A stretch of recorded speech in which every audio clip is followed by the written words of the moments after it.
नमस्कार दोस्तों, कैसे हैं आप सभी। आज की कहानी का शीर्षक है तर्पण। हेलो, नमस्ते शर्मा जी।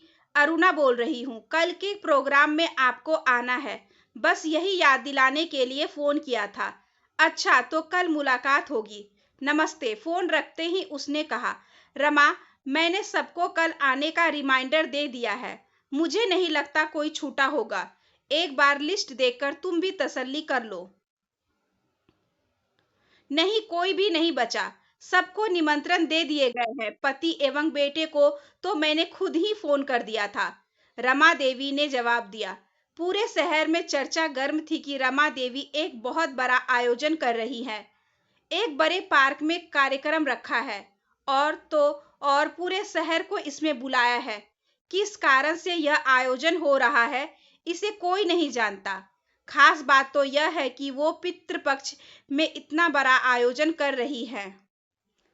वैसे तो इन दिनों कुछ करना परंपरा से परे है, पर 62 वर्षीय रमा देवी जो शहर की एक ना जानी मानी समाज सेविका है और सब लोग जिन्हें ममता मई माँ के नाम से पुकारते हैं, जिन्होंने अपनी जीवन संध्या में न जाने कितने ही अनाथ बच्चों को और महिलाओं को नवजीवन प्रदान किया है, उनके लिए तो मानव की सेवा ही सबसे बड़ा धर्म है। तो फिर दिन एवं माह का क्या महत्व। कोई कहता लगता है रमा देवी कोई धार्मिक आयोजन कर रही है, तो कोई कहता शायद कोई नया स्कूल या अनाथालय का शिलान्यास हो रहा है। जितने मुंह उतनी ही तरह की बातें। छोटे बड़े, बच्चे वृद्ध, स्त्री पुरुष सभी को आमंत्रण दिया है रमा देवी ने। दोपहर 2 बजे से देर रात तक भोजन की व्यवस्था आखिर है क्या। चलो चलकर पता करें। वैसे भी माँ ने बुलाया है, जाना तो पड़ेगा ही। अरुणा पिछले 5 दिनों से रमा देवी की मदद कर रही है। वो रमा देवी की बचपन की सखी है। स्कूली दिनों की मित्रता आज तक कायम है दोनों के बीच। तभी तो अपने सारे कामकाज छोड़कर वह अपनी सहेली के कामों में परिवार सहित लगी हुई है। रमा, काफी रात हो गई है, अब मैं चलती हूँ। हफ्ते भर की परेड का कल अच्छे से समापन हो जाए तो मन को चैन मिले। तुम भी थोड़ी देर आराम कर लो, कल तो सारा दिन बहुत व्यस्त रहोगी। अजय भी टेंट की व्यवस्था देखने गए हैं। कल वो सुबह जल्दी आयोजन स्थल पर पहुंचकर भोजन बनवाने की व्यवस्था संभालने लगे। नीरज और सुनंदा अतिथियों का स्वागत करने के लिए मुख्य द्वार पर मौजूद रहेंगे। कल ठीक 7 बजे मैं आ जाऊंगी। इतना कहकर अरुणा चली गई। धीमे कदमों से जाकर जैसे तैसे रमा देवी ने दरवाजा बंद किया और ड्राइंग रूम में बिछे कालीन पर ही लेट गई। आंखों से नींद कोसों दूर थी। बीते दिनों की यादें मन में हिलोरे लेने लगी। बरसों पुरानी स्मृतियां फिर से सजीव हो उठी। रमा, ओ रमा, अरे सुन तो, चल जरा मौसी के साथ गेहूं तो बिनवा। माँ अपनी लाडली को हजार आवाजें लगाती, पर उसके कानों पर जू तक न रेंगती। वो तो कभी छुपा छुपी खेलने में मगन रहती, तो कभी गुड़िया का बिहार रचाने में। माँ पहले तो गुस्सा करती, पर बाद में सोचती लाडो कितने दिन और रहेगी, इसलिए जब तक घर में है हंस खेल ले, बाद में तो घर गृहस्थी के चूल्हा चौके में फंसना ही है। एक दिन वो भी आ गया जब रमा का ब्याह पक्का हो गया। संपन्न परिवार था। उनका इकलौता बेटा था शशि भूषण। उसका खुद का व्यवसाय था और मकान भी। वो रमा से 10 साल बड़ा था, पर चूंकि घर बार अच्छा था तो उम्र से क्या फर्क पड़ती, यह सोचकर रमा के पिता ने हाँ कर दी। रमा की गोद भराई के रस्म में महंगे महंगे जरी के कपड़े और भारी सोने के गहने चढ़ाए थे उसकी होने वाली सास ने, जिसे देखकर 17 साल की रमा तो खुशी से फूली नहीं समाई थी। सारे मोहल्ले की औरतें ने देखे थे उसके जेवर कपड़े। ढोलक की थाप पर सखियों ने बन्नों की सुखी रहने और पति का प्यार पाने की हजारों बधाइयां दी थी। अरुणा तो बड़े जोर शोर से नाची थी अपनी प्यारी सहेली की शादी में। 7 फेरों के बंधन में बनते ही मायके से नाता टूट गया। ससुराल में कदम रखते ही पति के असली स्वभाव के दर्शन हो गए रमा को। शशि भूषण बहुत ही क्रोधी और रंगीन तबीयत का इंसान था। रमा को उसने कभी पत्नी का दर्जा नहीं दिया, बस अपनी वासना की पूर्ति करने का एक साधन मात्र समझा। सास ससुर बहुत अच्छे थे, रमा को आस थी कि एक दिन पति सुधर जाएंगे। रमा रात दिन पति और सास ससुर की सेवा टहल करती। कभी किसी काम को करने में यदि क्षण भर की भी देरी हो जाती तो शशि भूषण उस पर हाथ उठाने से भी नहीं चूकता। पर सास ससुर के स्नेह के कारण वो चुपचाप सब कुछ सहन करती। पति सेवा परमो धर्म में विश्वास करने वाली रमा पति की दासी बनकर रह गई। रमा के शांत रहने से पति के अंदर का अहम बढ़ता ही चला गया। वह बात बात पर रमा को गवार, जाहिल, अनपढ़ जैसे शब्दों से सबके सामने नवाजता। अंदर ही अंदर घुट कर रह जाती बेचारी रमा, पर अपने मन की व्यथा किससे कहे। 1 साल बाद ही उसकी गोद में दिनेश आ गया। रमा को लगा शायद बेटे के बाद पति का स्वभाव बदल जाए, पर यह सोच भी निरर्थक साबित हुई। रमा के जीवन में दुख के बादल गहराने लगे। तब तक सास ससुर जीवित थे। रमा अपना दुखरा उनके आगे रो लिया करती थी, पर एक दिन सड़क दुर्घटना में वे दोनों भी दिवंगत हो गए। उसके बाद से तो रमा का जीवन मानो नरक बन गया, पर रमा मिट्टी को माधव बनकर सब कुछ सहती रही। कभी उसने प्रतिकार नहीं किया। पति परमेश्वर का ही तो रूप है, मेरे भाग्य में शायद यही लिखा था। रमा अपने मन को समझाती। ईश्वर के प्रति उसकी आस्था की डोर मजबूत होती जा रही थी। दिनेश तो उसका अपना खून है, वो जरूर उसे समझेगा, अपनी माँ के सारे दुख तकलीफ हर लेगा। बेटे से उसके मन में एक आशा बंध गई थी। समय बीतता जा रहा था। सरल हृदया रमा के दुख कम होने की बजाय और बढ़ने लगे।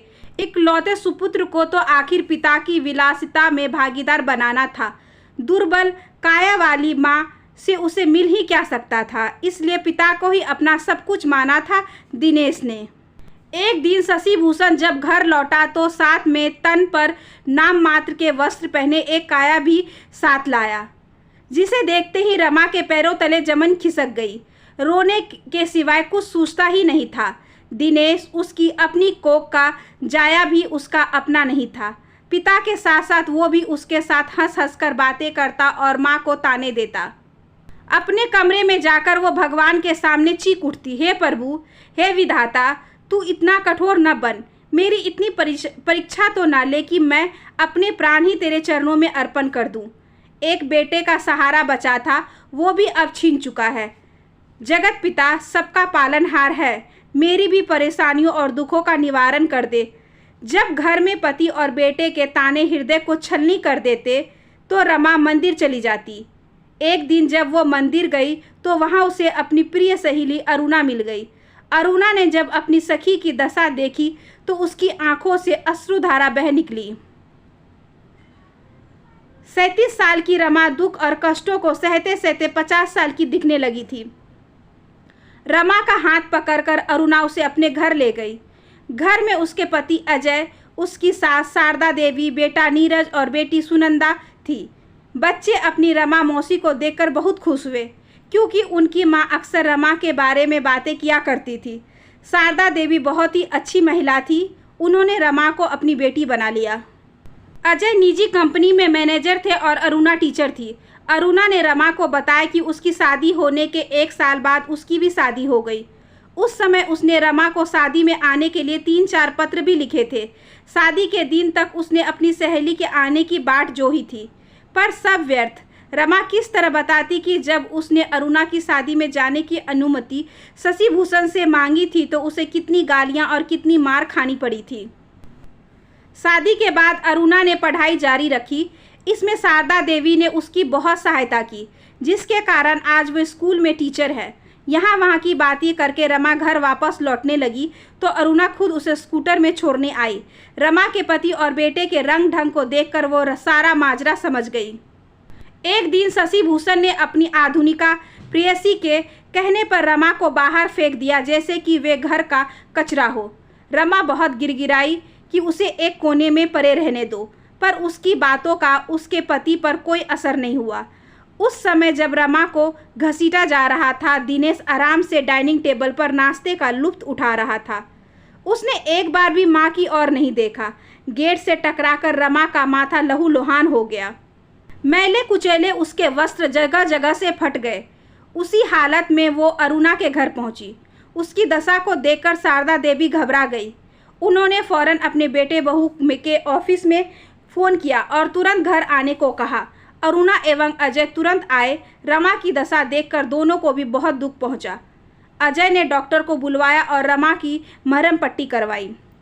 रोते हुए रमा ने सारी घटना बयान की। अरुणा और अजय ने पुलिस में शिकायत करने को कहा तो रमा ने भगवान पर सब छोड़ने की बात कहकर मना कर दिया। शारदा देवी ने रमा को बेटी बनाकर घर में रख लिया। रमा बहुत ही स्वाभिमानी थी। वो अपना खर्च खुद उठाना चाहती थी। हालांकि रमा ज़्यादा पढ़ी लिखी नहीं थी, पर वो गृह कार्यों में बहुत कुशल थी। उसकी प्रतिभा को देखकर शारदा देवी ने टिफ़िन सर्विस खोलने का प्रस्ताव रखा। अजय और अरुणा ने ऑर्डर दिलाने में मदद की तो नीरज और सुनंदा ने कॉलोनी में प्रचार किया। शारदा देवी सब्जी काटने में सहायता कर देती थी। धीरे धीरे काम बढ़ता ही चला गया। एक साल में रमा के पास 200 लोगों के टिफ़िन के ऑर्डर आ चुके थे। अब उसकी मदद के लिए 3-4 ज़रूरतमंद महिलाओं को रखा गया। जैसे जैसे काम बढ़ता गया और भी महिलाओं को रोजगार दिया रमा ने। 2 साल बाद जब घर छोटा पड़ने लगा तो पड़ोस के 2 कमरों में काम को स्थानांतरित किया गया। बीते 3 सालों में एक बार भी न तो पति और बेटे से मिलने गई और न ही कभी उन लोगों ने उसकी सूद ली। शारदा देवी ने उसे माँ की कमी महसूस नहीं होने दी तो अजय ने अपनी छोटी बहन के समान दुलार किया। बच्चे तो अपनी बुआ के फैन थे। दीदी से कब रमा अम्मा जी बन गई उसे पता ही नहीं चला। उन्होंने कई महिलाओं को रोजगार दिया। अरुणा एक बहन और सखी की भांति उसकी पथ प्रदर्शक बनी गई। रमा के सरल व्यवहार के सभी लोग कायल थे। जब भी किसी को उसकी सहायता की जरूरत होती तो वो फौरन आगे बढ़कर मदद करती। अपनी तरह दुखी महिलाओं के दुख दर्द को दूर करने के साथ वो उन्हें आत्मनिर्भर बनाने में भी पूरी तरह मदद करती। 50 साल के होते होते उसका स्वयं का मकान भी बन गया, जिसका नाम उसने शारदा देवी के नाम पर माँ शारदा निवास रख दिया। जिस तरह शारदा देवी इंसानियत के धर्म को मानती थी, उसी तरह रमा भी मानवता के धर्म को ही सर्वोपरि समझती थी। यही कारण था कि उसके दरवाजे से कोई भी खाली हाथ वापस न लौटता। लावारिस बच्चों के रहने और पढ़ाई के लिए उसने अरुणा की मदद से एक बाल घर की स्थापना की, जिसमें अनाथ बच्चों को आश्रय दिया गया। रमा का आशीर्वाद पाकर सब खुशी खुशी लौटते। रमा ने दूसरे के जीवन में रंग भरने का काम शुरू किया, जिससे उसकी दुनिया भी सुनहरी आभा से भर गई। संघर्ष और पीड़ा का कोई धर्म, कोई मजहब नहीं होता, क्योंकि वो साझी होती है। एक कम पढ़ी लिखी स्त्री ने अपने जीवन की हर क्षण मिटती संजीवनी से दूसरे के जीवन में नव प्रकाश की किरणों का मार्ग खोल दिया।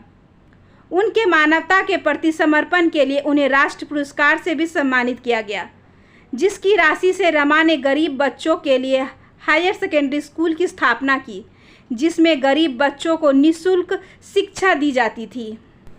एक दिन अजय ने रमा को खबर दी कि उसके बेटे की शादी हो चुकी है। सुनकर रमा को थोड़ा सदमा तो लगा, क्योंकि वो माँ थी और हर माँ की तरह अपने बेटे के सिर पर सजे सेहरे में बेटे के मस्तक को चूमना चाहती है। पर दूसरे ही क्षण वो एकदम सामान्य हो गई। अब उसका परिवार बहुत विस्तृत हो चुका था, जिसके हर सदस्य का ध्यान रखना उसका पहला कर्तव्य था। कुछ दिनों के बाद जब नीरज के विवाह का प्रस्ताव आए तो नीरज ने लड़की पसंद करने का हक अपनी बुआ को दिया। उस समय रमा को लगा कि केवल जन्म देने से ही रिश्ते नहीं बनते, बल्कि वो प्यार एवं स्नेह से बनते हैं। उस दिन से उसके हृदय में जो दिनेश की याद थी, वो भी हमेशा के लिए मिट गई। एक सुंदर सुशील कन्या से नीरज का विवाह बड़ी धूमधाम से किया था रमा ने अपना सारा धन जरूरतमंदों पर खर्च किया। वो खुद तो खादी के सादे वस्त्र ही पहनती थी। कभी रुपयों की आवश्यकता उसे महसूस ही नहीं हुई। एक दिन रमा को पता चला कि उसकी प्रतिष्ठा का अनुचित फायदा उसके पति और बेटे द्वारा उठाया जा रहा है। काम करवाने के नाम पर वे दोनों लोगों से धन ऐंठ रहे थे। 20 वर्षों से उसने जो ईमानदारी का परचम लहराया था, आज उस पर उसके पति बेटे ने कालिमा लगा दी थी। यह सब वो कतई बर्दाश्त नहीं करेगी, जिन्होंने उसे मझधार में अकेले थपेरे खाने के लिए छोड़ दिया और कभी मुड़कर भी नहीं देखा। उन्हें आज उसके नाम की आवश्यकता क्यों पर आई? नहीं, अब मैं और सहन नहीं करूँगी। जिन लोगों से मेरा कोई रिश्ता ही नहीं है उन्हें मैं आगे नहीं बढ़ने दूंगी। मन ही मन रमा देवी ने निश्चय किया। रात भर रमा देवी अनवरत ध्यान करती रही। इस संसार का विधाता उन्हें इस परेशानी से निपटने का कोई न कोई मार्ग अवश्य बताएगा। 5 घंटों के पश्चात जब रमा देवी ने अपनी आंखें खोली तो उनकी वृद्ध आंखें चमक रही थी। उन्हें अपनी परेशानी का हल मिल गया था। अब जब तक वे जीवित हैं कमज़ोर नहीं पड़ेगी। प्यास लगने के कारण जब गला बुरी तरह सूखने लगा तो रमा देवी की नींद खुल गई। घड़ी की ओर देखा तो सुबह के 5 बज रहे थे। नित्य की भांति उन्होंने उठकर पौधे को पानी दिया, फिर स्नान करके पूजा अर्चना करने चली गई। फिर बालघर जाकर बच्चों को देखा। बच्चों को कार्यक्रम में आने का कहकर घर लौट आई। 7 बज चुके थे और अरुणा उनका इंतजार कर रही थी। दोनों ने मिलकर कार्यक्रम पर चर्चा की। फिर विषय की योजनाओं पर चर्चा विमर्श हुआ। रमा देवी अपनी वसीयत करना चाहती थी तो अरुणा ने अच्छे वकील से सलाह लेने को कहा। कुछ देर बाद उन्होंने अरुणा को आयोजन स्थल पर कार्यों का निरीक्षण करने के लिए भेज दिया। ठीक 10:30 बजे रमा देवी पार्क में जा पहुंची। उनको देखते ही सारे लोग खड़े होकर उनका अभिवादन करने लगे। वो भी सबका हालचाल पूछ रही थी। श्वेत वस्त्रों में रमा देवी का मुखमंडल ईश्वरीय आभा से आलोकित हो रहा था। अरुणा ने पूछा, ये श्वेत परिधान क्यों? रमा देवी उत्तर देने ही वाली थी कि इतने में पंडित जी भी आ गए। आयोजन स्थल पर एक मंच भी बना हुआ था जिस पर हवन कुंड बना हुआ था। रमा देवी ने पंडित जी का हाथ जोड़कर अभिवादन किया और मंच पर जाने की प्रार्थना की। पंडित जी ने जाकर अपना स्थान ग्रहण कर लिया। शशि भूषण और दिनेश भी आकर एक जगह पर बैठ गए। पंडित जी जब पूजा आरंभ करने लगे तो रमा देवी अचानक खड़ी हो गई और उन्होंने अपनी बात कहनी शुरू की। सर्वप्रथम तो मैं आप सबकी बहुत आभारी हूँ कि आप सब ने अपने कीमती समय से मेरे लिए वक्त निकाला। इस आयोजन को लेकर सब में भ्रम की स्थिति व्याप्त है, पर मैं सही बात आप लोगों से कहना चाहती हूँ। आज ना तो मेरा जन्मदिन है और ना ही किसी भवन का उद्घाटन और ना ही मेरी प्रतिष्ठा का प्रदर्शन। मेरा जो कुछ भी है वो तो सब आप लोगों का ही है।